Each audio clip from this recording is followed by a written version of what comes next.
ফেলুরে, আজকে মনে হয় স্যার আর আসবে না। চল বাড়িতে গিয়ে ঘুড়ি উড়াই গা। তোর মাথা টাথা কি খারাপ হয়ে গেছে? দেখ এক্ষুনি স্যার চলে আসবে। এই সবাই চুপ কর, স্যার চলে এসেছে। Good morning sir. Good morning sir. ঠিক আছে ঠিক আছে, good morning good morning. Felu, বললুন স্যার। গার্জিয়ান মিটিং এর পর বাড়ি গিয়ে তোর বাবা পল্টু মস্তান তোকে কিছু বলেনি? বলেছে মানে? বাড়িতে গিয়ে বাবা আমাকে মেরে একদম পাইট পাইট করে ফেলেছে। এমন মার মেরেছে, 7 দিন হসপিটালে ভর্তি ছিলাম, এই আজ সকালে ছাড়া পেয়ে স্কুলে এলাম। বেশ করেছে। ঘেটু, গার্জিয়ান মিটিং এর পর বাড়ি গিয়ে তোর দাদু তোকে কিছু বলেনি? স্যার, আমার দাদু আমাকে মারতে মারতে উনি নিজেই অজ্ঞান হয়ে গেছে। এখন উনি হসপিটালের আইসিইউতে ভর্তি আছে। বলিস কি? মার খেলি তুই আর হসপিটালে ভর্তি হলো তোর দাদু?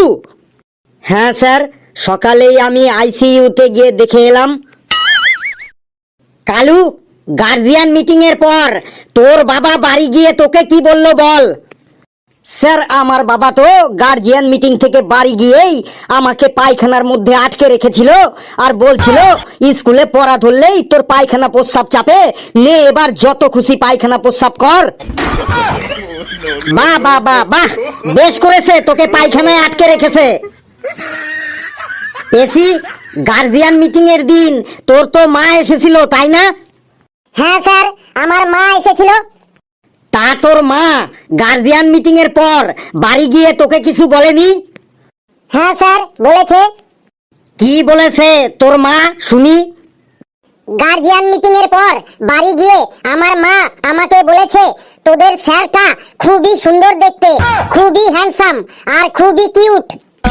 তারপর তারপর তারপর আমি বললাম স্যার তো খুব রাগী। শুনে আমার মা বলল রাগী তো ভালো, তোদের স্যারকে রাগলে আরো কিউট দেখায়। তারপর তারপর তারপর আমি মাকে বললাম স্যারের মাথাটা তো টাকলা। মা বলল মাথাটা টাকলা বলেই তো তোদের স্যারকে আরো বেশি হ্যান্ডসাম লাগছিল। ঠিক আছে ঠিক আছে, আর কিছু বলতে হবে না, আমি সব বুঝে গেছি। স্যার, আপনি কি বুঝেছেন একটু বলুন? আমি যা বুঝার বুঝেছি, তোকে আর জানতে হবে না, তুই একটু চুপচাপ থাক। স্যার, আপনি আমাকে কি ভাষায় প্রশংসা করবেন সেই ভাষাটা কি খুঁজে পেলেন? না, এখনো খুঁজে পাইনি, খুঁজে পেলেই তোকে জানিয়ে দেব। এই জ্ঞানেশ্বর গুণধর লেবু আসেনি এখনো?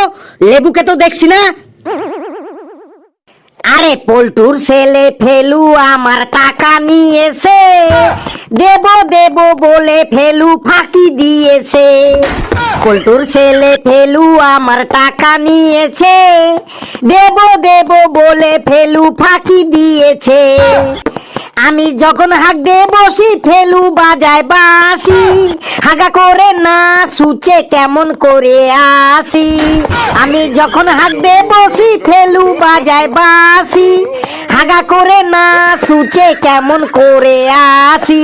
ফেলু তোকে রাস্তাঘাটে যেদিন আমি পাবো, সেদিন দেখবি তোর কেমন বাপের নাম ভোলাবো।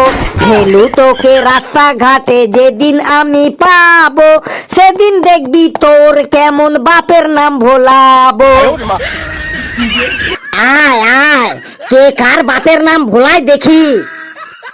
বাপরে, স্যার তো আজকেও আসে পড়েছে।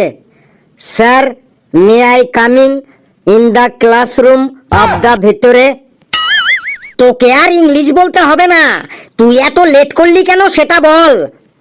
স্যার, আমেরিকা গেছিলাম তাই লেট হয়ে গেল। তুই আমেরিকা গেছিলি তার মানে? হ্যাঁ স্যার, আমেরিকা গেছিলাম ডোনাল্ড ট্রাম্পের সাথে মিটিং করতে। বললিস কি ভাই লেবু, তুই আমেরিকা গিয়েছিলি ডোনাল্ড ট্রাম্পের সাথে মিটিং করতে? সকালবেলা খালি পেটে কিছু খেয়ে আসিসনি তো? হ্যাঁ স্যার, লেবুর মুখটা একটু শুকে দেখুন তো, সকাল সকাল খালি পেটে ও কিছু খেয়ে এসেছে নাকি?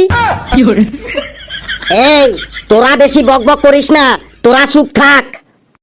তারপর লেবু বল, ডোনাল্ড ট্রাম্পের সাথে তুই কি মিটিং করলি? স্যার, মিটিং তো করতে গেছিলাম, কিন্তু মিটিং তো হয়নি, মিটিং তো ভেস্তে গেছে। কেন মিটিং হয়নি কেন? স্যার, আপনিও লেবুর ওই প্যাদা কথা এত সিরিয়াস ভাবে মন দিয়ে শুনছেন? হাবলু তুই চুপ কর, বল লেবু মিটিং হয়নি কেন? স্যার, প্রথমে আমি প্লেনে করে আমেরিকা গেলাম, তারপরে প্লেন থেকে নেমে টোটো ধরে খুঁজতে খুঁজতে ডোনাল্ড ট্রাম্পের বাড়িটোতে গেলাম। ডোনাল্ড ট্রাম্পের বাড়িটোতে গিয়ে চপ মুড়ি খেয়ে যেই মিটিংটোতে বসবো, আর এমন সময় আমার বাবা আমাকে জোরে জোরে ডেকে ঘুমটা ভাঙান দিল। তার মানে তুই স্বপ্ন দেখছিলি, তাই তো? এই ঘেটু, বাইরে থেকে একটা মুগুর নিয়ে আয় তো, ওর ডোনাল্ড ট্রাম্পের সাথে মিটিং আমি ছোটাচ্ছি। স্যার, মুগুর দিয়ে কি হবে বটে? মুগুর দিয়ে কি হবে? মুগুর দিয়ে আজ আমি তোকে আচ্ছা করে ধোলাই করব। সরি স্যার, আর কখনো করব নাই। আর কখনো কি করবি না? ডোনাল্ড ট্রাম্পের সাথে মিটিং। আবার সেই ডোনাল্ড ট্রাম্প? যা, জায়গায় গিয়ে বস। এই, তোরা সবাই হা করে দেখছিস কি? বসে পড়। স্যার, মুগুর আনতে যাব। যা, তোদের যদি মুগুর খাওয়ার ইচ্ছে থাকে তাহলে যা, নিয়ে আয়। না স্যার, আমাদের মুগুর খাওয়ার ইচ্ছে নেই। তাহলে চুপচাপ বসে থাক। শোন, আজ তোদের একটা ইন্টারেস্টিং ক্লাস নেব, very very interesting class. Sir, কি ইন্টারেস্টিং ক্লাস নেবেন? তাড়াতাড়ি বলুন স্যার, তাড়াতাড়ি। সবাই মন দিয়ে শোন। বর্তমান যুগে এই দুনিয়ায় কেউ কাউকে বিশ্বাস করে না। সেটা সম্পর্কে তোদের কার কি অভিজ্ঞতা আছে সেটা তোরা এক এক করে বলবি। লেবু, প্রথমে তুই বল, বর্তমান যুগে কেউ কাউকে বিশ্বাস করে না, সেটা তুই কি দেখে বুঝতে পেরেছিস? তোর অভিজ্ঞতাটা বল। স্যার, আগেকার দিনে সব দোকানের সামনে লেখা থাকতো কাস্টমারই আমাদের ভগবান বটে, আর এখন সব দোকানের সামনে লেখা থাকে আপনি সিসি ক্যামেরার আওতায় আছেন বটে। এর থেকেই বোঝা যায় যে দোকানদাররাও আর কাস্টমারকে বিশ্বাস করে না, তাই এই দুনিয়াটাতে আর কেউ কাউকে বিশ্বাস করে না বটে। বাহ লেবু বাহ, কে বললো তোর বুদ্ধি নেই? তুই একদম ঠিকই বলেছিস, বসে পড়। এবার কালু, তুই বল, এই দুনিয়ায় কেউ কাউকে বিশ্বাস করে না, সেটা তুই কি দেখে বুঝতে পেরেছিস? স্যার, গতকাল আমি বাবার সাথে ব্যাংকে গেছিলাম টাকা তুলতে। ব্যাংকে গিয়ে দেখি ক্যাশ কাউন্টারের সামনে 2 টাকা দামের ইউজ অ্যান্ড থ্রো কলমটাও দড়ি দিয়ে বেঁধে রেখেছে।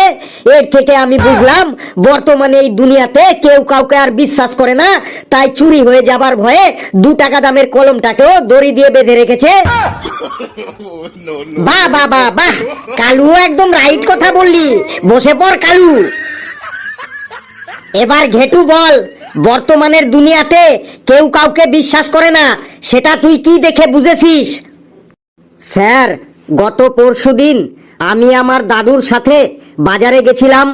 বাজারে গিয়ে একটা পান বিড়ির দোকান থেকে দাদু 1 প্যাকেট বিড়ি কিনে সেখান থেকে একটা বিড়ি ধরাতে গেল, আর তখন দেখলাম বিড়ি ধরানোর গ্যাস লাইটারটাও একটা দড়ি দিয়ে বাঁধা আছে।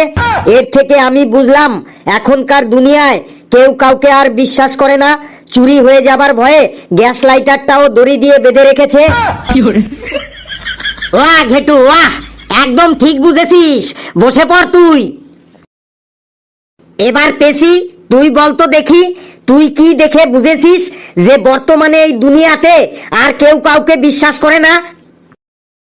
স্যার, আমি সেদিন জেরক্স করাতে জেরক্সের দোকানে গেছিলাম। জেরক্স করার পরে যখন জেরক্সগুলো পিন মারতে গেছি, তখন দেখি পিন মারার স্টেপলারটা একটা দড়ি দিয়ে বাঁধা আছে। তখন আমি বুঝতে পারলাম এই দুনিয়াতে এখন কেউ কাউকে আর বিশ্বাস করে না। চুরি হয়ে যাবার ভয়ে ওই স্টেপলারটা দড়ি দিয়ে বেঁধে রেখেছে। কারেক্ট কারেক্ট, একদম কারেক্ট বলেছিস। বসে পড় পেছি। এবার হাবলু বলতো, এই দুনিয়াতে কেউ কাউকে বিশ্বাস করে না, সেটা তুই কি দেখে বুঝলি? স্যার, আগেকার দিনে বাড়ির সামনে লেখা থাকতো সবারে করি আহ্বান, আর এখন বাড়ির সামনে লেখা থাকে কুকুর হইতে সাবধান। এর থেকে আমি বুঝলাম বর্তমানে কেউ কাউকে আর বিশ্বাস করে না। ভেরি গুড অবজারভেশন করেছিস হাবলু, তুই বস। স্যার, আমি বলবো না? তোকে কিছু বলতে বললেই তো তুই সেই আবার উল্টো পাল্টা বলতে শুরু করে দিবি। না স্যার, একটুও উল্টো পাল্টা বলবো না, যেটা নিজের চোখে দেখেছি সেটাই বলবো।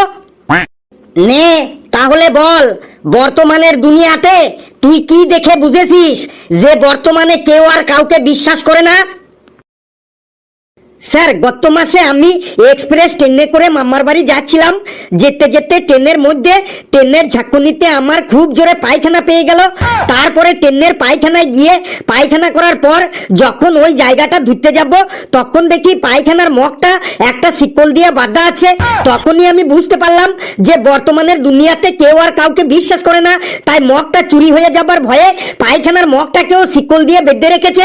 আর শিকলটাও এত ছোট যে মগ আমার ওই মেন জায়গা পর্যন্ত পৌঁছাচ্ছিলই না। অনেক কষ্ট করে ওই জায়গাটা ধুতে হলো। বললাম না তুই কিছু না কিছু একটা উল্টো পাল্টা বলবি, এটা তোর স্বভাব। এত জায়গা থাকতে তোর ওই পায়খানার মগটার দিকেই নজর গেল। স্যার, কথাটা কি আমি ভুল বললাম? আপনার বিশ্বাস না হয় আপনি একদিন ট্রেনের মধ্যে গিয়ে দেখবেন, চুরি হয়ে যাবার ভয়ে ওই পায়খানার মগটা শিকল দিয়েই বাঁধা থাকে। না না না, তুই কি কখনো ভুল বলতে পারিস? তুই হচ্ছিস একটা মহাজ্ঞানী লোক। এই তোরা সবাই বস, ঘন্টা পড়ে গেল, আমি আজ যাই।